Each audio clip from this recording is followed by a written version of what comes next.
Bethesda குளத்தில் ஓடி ஜெயிக்கிறவன் எப்பேற்பட்ட வியாதியும் சுஸ்தமான். எப்படி முடவன் ஜெயிக்க முடியும்?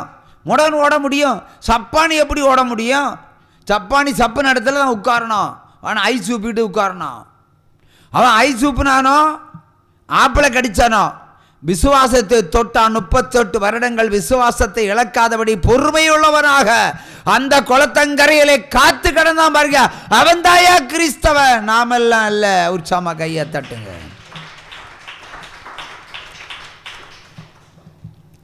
அவன் பேர்ல இருந்த விசுவாசம். ஜனங்கள் திரளாய் வருகிறார்கள். பல நாடுகளிலிருந்து, பல தேசங்களிலிருந்து, பல ராஜ்யங்களிலிருந்து, பல கிராமங்களிலிருந்து வருகிறார்கள். வருகிறவர்கள் எல்லாம் பெதஸ்தா குளக்கரையில் நிற்கிறாங்க எல்லாரும். அந்த நாள் தூதன் வந்து கலக்கும் போது வேகமாய் ஓடுகிறவன் மட்டும்தான் போய் விழ முடியும். கண்டிஷனை தான், வேகமாய் ஓடுகிறவன். அப்போ ஒரு மாதிரி ஓடுறவன் எல்லாம் போய் விழ முடியாது. அப்போ தேவன் வேண்டுமென்றே ஒரு பெதஸ்தா குளத்தை வச்சிருக்கிறார். 38 வருஷம், ஒரு வருடம் அல்ல, 2 வருடம் அல்ல, 38 வருடமாய் அவன் காத்திருக்கிறான் பாருங்க. அது விசுவாசத்தை இழந்திருந்தால் என்ன கூட்டிட்டு வீட்டில் கொண்டு போடுன்னு சொல்லியிருப்பான். அப்படியும் போகல. அவன் விசுவாசத்தோடு ஒரு நாள் எனக்கும் விடியல் உண்டாகும் என்று நம்பிக்கை கொண்டிருந்தான். விசுவாசமும் சோதனை சகிப்பு இருந்தால் நம்பிக்கை தானா பிறக்கும். அந்த நம்பிக்கை அவனிடத்தில் இருந்தது. அவனிடத்தில் இருந்தபடியினால் அவன் விசுவாசத்தினுடைய தகப்பன். ஆபிரகாம் அல்ல, இந்த முடவன் தான். கையை தட்டுங்க. வேதத்தில் சொல்லப்பட்டிருக்கிறது. அது வாக்கு தத்துவம். அது இவனுக்கு வாக்கு தத்துவமே கிடைக்கல. இவனை குணமாக்குவேன் ஆண்டவர் எங்கேயா சொல்லியிருக்காரா? முடவனை குணமாக்குவேன்னு சொல்லியிருக்காரா? ஆனா ஆபிரகாமுக்கு சொல்லியிருந்தார். எப்படி? ஈசாக்கு நிமித்தம் சந்ததி விளங்கும், தலைமுறைகள் தோன்றும்னு சொல்லியிருந்தார். ஆகவே தைரியமா கொலை செய்ய கொண்டு போனான். ஆண்டவர் கொடுத்த வாக்குத்தத்தின் அடிப்படையில் அவன் எப்படி விசுவாசத்தினுடைய தகப்பனாக முடியும்? விசுவாசனுடைய தகப்பனாக இருந்தால் அவன் சாராளுக்கு பிள்ளை பெற்றிருக்க வேண்டும் இல்லையா? ஆரம்பத்தில் முதல்ல ஆகாருக்குள்ள பெற்றெடுத்தான். அங்கே எங்கே போய்விட்டது அவனுடைய விசுவாசம்? அவன் விசுவாசத்தை இழந்து ஆகார இடத்துல போய் இஸ்மவேலை பற்றி நம்ம எல்லாம் பிச்சைக்காரர்களாக ஆக்கி வச்சுட்டான். சபிக்கப்பட்ட வம்சம் எல்லாம் நல்லா ஏதேன் தோட்ட பழங்கள் எல்லாம் துபாய் நாடுகள், அந்த நாடு, இந்த நாடெல்லாம் நல்லா சாப்பிடுது. நம்ம பெட்ரோல் எல்லாம் காசு கொடுத்து வாங்கணும் அவனுக்கு பச்சை தண்ணி மாதிரி. ஏனென்றால் ஆகாருடைய பிள்ளைக்கு தான் தேவன் ஆசீர்வாதத்தை முதல்ல கொடுத்தார். இஸ்மவேல் தான் கொடுத்தார். உனக்கும் 12 வகை ஜாதிகள் உண்டாகும், நீயும் பலத்த ஜாதியாவா என்று சொல்லி எகிப்து தேசத்தை எல்லாம் கொடுத்துட்டாரு. பட்டா போட்டு கொடுத்துட்டாரு. நீ வேலை செஞ்சு சாப்பிடுறா, ஆனாலும் முள்ளும் குறுக்கும் அறுப்பாய். அதை நம்ம நடத்திட்டு இருக்கிறோம். கடை நடத்தினாலும் கடனாளி, தொழில் நடத்தினாலும் தொழிலாளி. நம்ம முதலாளி அல்ல. எல்லா வங்கியிலிருந்தும் கடன் பெற்றவர்கள் நாம் எல்லாம். அவர் நம்ம என்ன வகையான கிறிஸ்தவர்கள் யோசிக்க வேண்டும். ஆகவே 38 வருடமாய் விசுவாசத்தோடு வாக்குத்தத்தம் இல்லாமலே என்னுடைய கால்களும் ஒரு நாள் நடக்கும் என்று நம்பி அங்கே உட்கார்ந்து கிடந்தான் பாருங்க. இவன் தான் பைபிளை போற்றப்பட வேண்டியவன். கையை தட்டுங்க. ஹல்லேலூயா. இயேசு கடந்து சென்றான். அவனுடைய விசுவாசத்தை கண்டு இயேசு கடந்து சென்றான். முதல் கேள்வியே, சொஸ்தமாக வேண்டும் என்று விரும்புகிறாயா? அதனுடைய நிலைமையை சொல்லுகிறான். ஆம் ஆண்டவரே, நான் இந்த குளத்தில் முதலிலே போய் விழுந்து குணமாக வேண்டும் என்று விரும்புகிறேன். ஆனால் எனக்கு முன்பாக பலர் ஓடி ஒருவர் விடுதலை பெற்று கிடந்து போகிறார். இப்படியே 38 வருடங்கள் ஆகிவிட்டது என்று சொல்லுகிறான். ஆனால் அவன் சலித்து போகவில்லை. விடுதலை கிடைக்கவில்லை என்ற காரணத்தை தான் சொல்லுகிறான். ஆகவே இப்பொழுது நீ சொஸ்தமாகிறாய், எளிமை நில்லடி சொன்னார். எளிமை நின்றான், நடந்தான், ஓடினான். விசுவாசம்தான் விடுதலையை கொண்டு வரும். அவிசுவாசம் அழிவை கொண்டு வரும். ஆகவே வேதத்தை கற்றவர்களிடத்தில் நமக்கு விசுவாசம் இல்லை என்று சொன்னால் நாம் தான் உண்மையான அந்தி கிறிஸ்துக்குள்ளுக்குரியவர்கள். உச்சம கையை தட்டலாம். அல்லேலூயா. ஆக விசுவாசத்தை வளர்த்து கொள்ளுங்க. சோதனை வரும்போது சகித்து கொள்ளுங்க. இந்த புலம்பாதீங்க. புலம்புனாலே ஆண்டவர் இருக்க மாட்டார். வர வேண்டிய ஆண்டவரும் வரமாட்டார். ஆகவே பெதஸ்தா குளத்து கடந்து சென்ற தேவன், புதுக்கடைக்கு கடந்து சென்ற தேவன், ஜீவ ஒளியில் கடந்து வந்த தேவன், உங்களுடைய வில்லங்களிலும் கடந்து வருவதற்கு அவர் சர்வ வல்லவர். அவர் ஜீவனுள்ள தேவன். நான் சும்மா சொல்லலை. வருவார்னு சொன்னா வருவார். அல்லேலூயா. நாகர்கோவிலில் ஒரு சகோதரனுடைய வீட்டுக்கு போகிறோம். 60 வயது.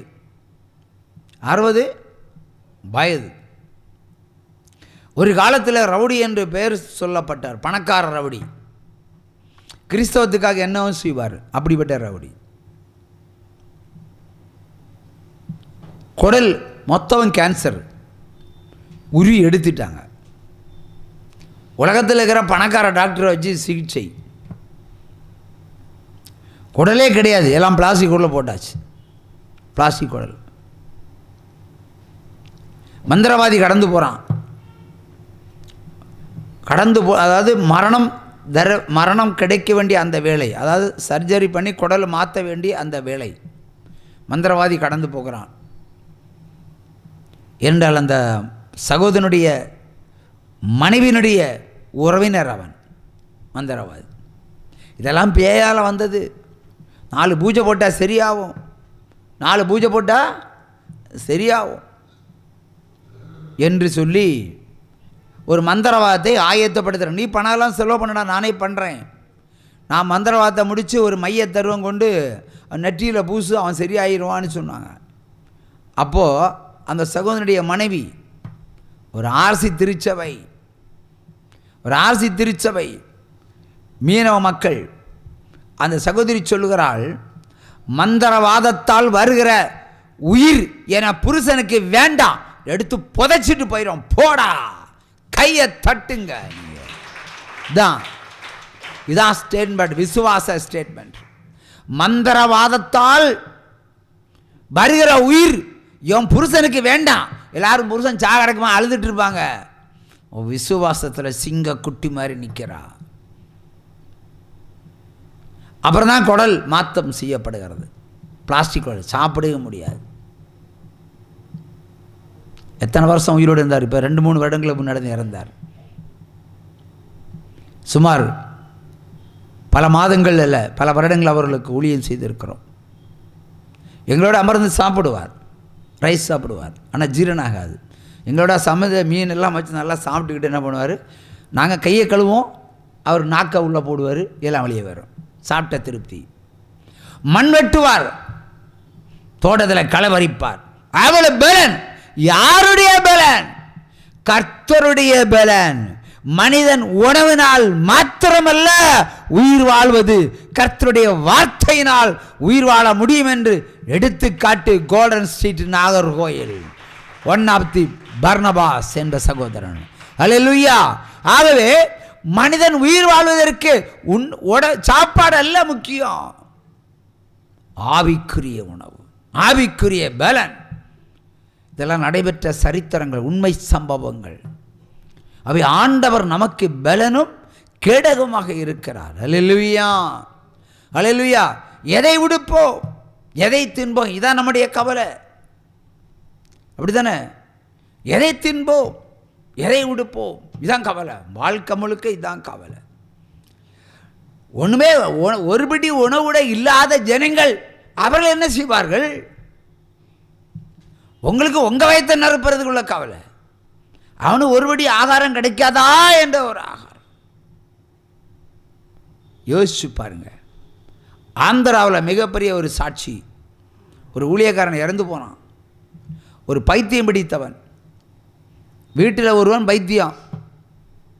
அவன் மருத்துவமனையில் கிடக்கிற கழிவுகளையும் ஓட்டலுடைய கழிவுகளையும் சாப்பிட்டு வளர்ந்தவன். ஒரு முறை குப்பை தொட்டியில் இருந்து இலையை கிண்டி அவன் சாப்பிட்டுக்கிட்டு இருக்கான். இயேசு அங்கே போய் நிற்கிறார். இயேசு அங்கே போய் நிற்கிறார், வெளிச்சமாக நிற்கிறார். அவன் அவரை பார்த்துக்கிட்டே சாப்பிட்டுட்டு இருக்கான். ஆனால் பைத்தியக்காரன் இல்லை, சாப்பாடில் தான் குறி. ஆனால் மேலே மேலே பார்த்துட்டு அவன் என்ன பண்ணுறான்? சாப்பிட்டுட்டே இருக்கான். அவர் எதுவுமே பேசலை. அவருடைய சரீரத்தில் ஒரு வெளிச்சம் மட்டும் அவருக்குள்ள பிரவேசித்திருக்கிறது. அவன் சுயத்தை கண்டான். அல்லேலூயா. உனக்கு நானே வழி, நானே சத்தியம், நானே ஜீவன் மகனே. உனக்கு நானே வழி, நானே சத்தியம், நானே ஜீவன் மகனே.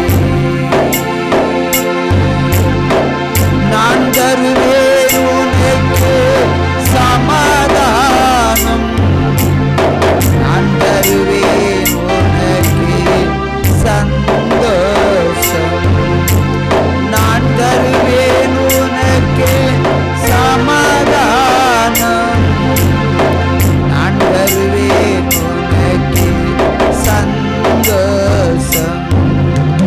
என் மகனே வருவாயா, இதயத்திலே இடம் தருவாயா.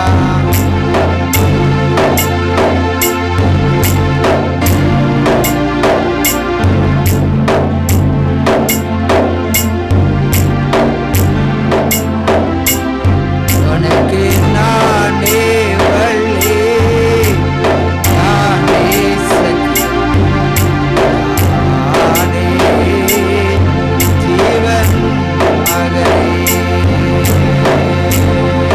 ஆமென் சொல்லுவான். அன்றைக்கு விடுதலை பெற்ற சகோதரன் நேரம் வீட்டுக்கு போகிறான், பங்களாவுக்கு போகிறான். பெரிய குடும்பம். நள்ளிரவு 12 மணிக்கு கதவை தட்டி திறந்து வீட்டுக்குள்ளே போய் அழகாக குளித்து நல்ல ட்ரெஸ் எல்லாம் எடுத்து நல்லா சேவ் பண்ணிக்கிட்டு மாடிப்படி இறங்கும்போது இவனை ஒரு மாதிரியாக பார்க்கிறார்கள் பெற்றோர்கள். அவர்களுக்கு சொல்லுகிறான், நான் இயேசுவை கண்டேன், நீ வணங்குவது விக்கிரகத்தை. தகப்பனுக்கு ஒரே வரியில் வேதம் சொல்லிட்டு சுவிசேஷம் அறிவிக்க போனான். கடைசியில் அந்த மாநிலத்தில் அவனுடைய கூட்டங்களுக்கெல்லாம் லட்சக்கணக்கான மக்கள் கூடுவார்கள். அந்த லட்சக்கணக்கான மக்களுக்கும் அவன் தான் இலவச சாப்பாடாக போடுவான். ஒரு சும்மா கையை தட்டுங்க. குப்பை தொட்டியில் எச்சில் தின்னுவன். நீ ஒருவனும் பசியோடு இருக்கக்கூடாது என்பதற்காக சாப்பாடு போட்டிருக்கிறான் பாருங்க. பன்னிகளோடு மேய்ந்தான். அப்போ அவனு வாழ்க்கையில் சோதனை இல்லையா? அவன் சகித்திருக்கிறானே ஒரு வாழ்க்கையை. தூக்குப்பட்டு சாவ போனா எதுக்கெடுத்தாலும் சாவு. கடனை கொண்டு சமாளிக்க முடியல, ஊரை விட்டே ஓடிப்போங்க. நானே சொல்கிறேன், இல்லைன்னா ஜீவொலிக்கு வாருங்க, காப்பாற்றி விட்டுடலாம். ஒரு ஊழியக்காரர் வர்றார், மார்த்தாண்டத்தில் சேர்ந்த ஒரு ஊழியக்காரர். அந்த காலத்தில் வீடு கட்டி கொடுக்குறேன்னு சொல்லிட்டு நிறைய பேர் கலெக்ஷன் பண்ணி நிறைய ஏமாற்றிட்டாங்க. அப்போ இந்த ஊழியக்காரர் என்னை தேடி வர்றாரு, எப்படியாவது காப்பாற்று, வேறு வழியே இல்லை, எப்படியாவது காப்பாற்று, வேறு வழியே இல்லை பிரதர். போலீஸு பறக்கும்படி வைக்கிறார்கள். சென்னையிலேருந்து அந்த டீம் வந்து இருக்கிறது, முகாமிட்டு இருக்கிறது, என்னையே தூக்கிடுவார்கள். அப்போ கேட்டேன், என்ன பண்ணீங்க பாவத்தை? அது நிறைய வீடு கட்டி கொடுக்கலான்னு ஒருவன் சொன்னால், நிறைய பேர் கலெக்ஷன் பண்ணி கொடுத்துட்டு அங்கே கொண்டு போயிட்டான், இப்போ நான் மாட்டிக்கிட்டேன்னு. அந்த வழக்கில் இருந்தும் கர்த்தர் தப்பு வைத்தார். உற்சவமாக கையை தட்டுங்க. அவர் ஏன் தப்பு வைத்தார், கர்த்தர் ஏன் தப்பு வைத்தார்னு சொன்னால் அதுக்கு பின்னாடி பெரிய சரித்திரமே இருக்கிறது. நன்மை செய்தால் மேன்மை உண்டு, நன்மை செய்யலைன்னா உங்களுக்குள்ள பாவம் உண்டு. நன்மை செய்கிறவன் பாவம் செய்யான், பாவம் செய்கிறவன் நன்மை செய்யான். இதுதான் கிரேட்டஸ்ட் பிலாசபி. ஒரு முறை எனக்கு அவர் சாப்பாடு போடுறார், அந்த மனிதர் எனக்கு சாப்பாடு போடுறார். பசியோடு இருந்த எனக்கு என் மனைவிக்கும் சாப்பாடு போடுகிறார். எப்படி போடுகிறார் என்று சொன்னால், கர்த்தர் ஒரு முறை இந்த ஊழியத்தை சோதித்து தருகிறார். வேதவசனம் என்ன சொல்கிறது? திருவசனத்தை கேட்கிறவராய் இராமல் கேட்டு அதன்படி செய்யுங்கள். அப்படித்தானே வசனம்? அதன்படி செய்யுங்கள், கேளுங்க, அதன்படி நடையுங்கன்னு சொல்றாரு. திரும்ப வாசி அந்த வசனத்தை. திருவசனத்தை கேட்கிறவராய் மாத்திரமல்ல அதன்படி செய்கிறவராய் இருங்கள். நம்ம எல்லாம் கழுதைகள் அல்ல கேட்டுட்டு சும்மா இருக்கிறது. நம்ம கேட்டு அதன்படி செய்யணும். வசனம் என்ன சொல்லுகிறதோ அதன் நடக்கலாம். இல்லைன்னா காலெல்லாம் என்ன பழமொழியாக வச்சு, ஊர் பழமொழின்னா காலை முறித்து அடுப்பில் வச்சுருவேன் வர்றதுக்குன்னு. அவர் காலை முறித்து எலும்பலுக்குள்ளே அக்னி அனுப்பிடுவார். ஜாக்கிரதை. அதுவும் ப்ராப்பசி இல்லை, இது பிலாசபி. உச்சமாக கையை தட்டலாம். ஒருமுறை ஊழியத்தை சோதிக்கிறார் தேவன். அன்றெல்லாம் 100 ரூபாய் நாங்கள் பார்ப்பது மிகவும் கடினமான காரியம். ஒரு முறை சொல்லுகிறார், ஒரு 100 ரூபாய் எடு. கஷ்டப்பட்டு 100 ரூபா பார்த்தாச்சு. அது நீ சாப்பிடாத, கன்னியாகுமரி கடற்கரைக்கு செல்லு, அங்கே ஒரு விதவஸ்திரி வருவாள், அவளுக்கு அதை கொடு. ஏனாண்டவரே, இந்த கிராமத்திலே இல்லையா பிச்சைக்காரங்க, அங்கே போய்யா கொண்டு கொடுக்கணும்? எல்லா மனிதனுக்கும் ஏற்படுகிற இயல்பு. ஒரு முறை சொன்னார், 100 ரூபாய் எடுத்து கன்னியாகுமரி பீச்சில் கொடுன்னார். அப்போ முதல்ல இதை சொல்லுவோம். அப்போ 100 ரூபாயை கொண்டு கன்னியாகுமரி கொடுக்க சொன்னால் நான் கீழ்ப்படிய மாட்டேன். திரும்ப திரும்ப சொல்லும்போது கீழ்ப்படிதல் வருது. இது அந்த காலம், 2000 சுனாமிக்கு முன்னாடி 2003. அப்பொழுது நான் சொல்லுகிறேன், 100 ரூபாயை கொண்டு கன்னியாகுமரியில் கொடுப்பதற்கு எனக்கு எவ்வளோ ரூபா சொல்லாகும்? எனக்கு கொஞ்சம் சொல்லாகுங்களா? அப்போ டப்பா ஒரு பைக் உண்டு எங்களுக்கு, அது பிரேக் அடித்தா நிற்காது, அப்படிப்பட்ட ஒரு பிரேக்கு. ஆனால் அதில் தான் ஃபுல் ட்ராவல். மார்த்தாண்டம் வரைக்கும் போனோம். கர்த்தர் சொல்கிறார், பஸ்ஸில் போ, பஸ்ஸில் போ. என் மனைவி சொல்லுவா, பைக்கிலே போவோம். கர்த்தர் சொல்லுகிறார் பஸ்ஸில் போ என்று, நீ சொல்கிற பைக்கில் போன்னு. ஏன்னா பெண்களுக்கு பின்னாடி இருக்கிறல ஒரு சுகம். உண்மை தானே? It is natural. புருஷன் வண்டி ஓட்டுனா பெண்களுக்கு பின்னாடி இருக்கிறது ஒரு சுகம். இன்றைக்கு நேச்சுரல் இது. ஆனால் அவள் என்று சொன்ன என்ன கணக்கில் சொன்னாலும் தெரியாது. ஆண்டவர் பஸ்ஸில் போய் சொல்கிறார், நீ ஏன் பைக்கில் போய் சொல்கிற?